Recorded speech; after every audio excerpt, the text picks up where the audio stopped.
Hitech సిటీకి గుండెకాయ లాంటి మాధాపూర్లో నరకప్రాయమైన పరిస్థితులు కనిపిస్తున్నాయి. అద్దంలా మెరిసిపోవాల్సిన ఐటీ కారిడార్ రోడ్లు మురుగు నీటితో చెరువులను తలపిస్తున్నాయి. గత 5 రోజులుగా Madhapur 100 feets road, Ayyappa society పరిసరాల్లో డ్రైనేజ్ లీకేజ్ సమస్య తీవ్ర రూపం దాల్చింది. అధికారులు నిర్లక్ష్యం వహిస్తున్నారా, లేక ఈ సమస్యను పట్టించుకునే వారే కరువయ్యారా? మాధాపూర్ నిత్యం వేలాది వాహనాలు, లక్షలాది మంది ఐటీ ఉద్యోగులు రాకపోకలు సాగించే ప్రాంతం.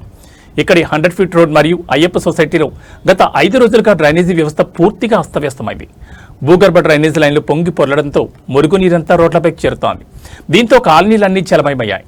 అడుగు తీసి అడుగు వెయ్యాలంటేనే స్థానికులు వణికిపోతున్నారు.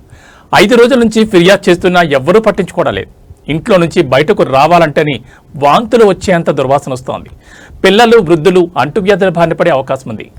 ట్యాక్సులు కట్టించుకోవడంలో ఉన్న ఉత్సాహం సమస్యలు పరిష్కరించడంలో ఎందుకు లేదంటూ స్థానికులు అధికారులను నిలదీస్తున్నారు. ఇప్పటికైనా జీహెచ్ఎంసీ మరియు జలమండలి ఉన్నతాధికారులు తక్షణమే స్పందించాలి. కేవలం పైపైన మరమ్మతులు చేయడం కాకుండా ఈ డ్రైనేజ్ సమస్యకు శాశ్వత పరిష్కారం చూపాలని అక్కడి ప్రజలు విజ్ఞప్తి చేస్తున్నారు. లేని పక్షంలో పెద్ద ఎత్తున నిరసన కార్యక్రమాలు చేపడతామని హెచ్చరిస్తున్నారు.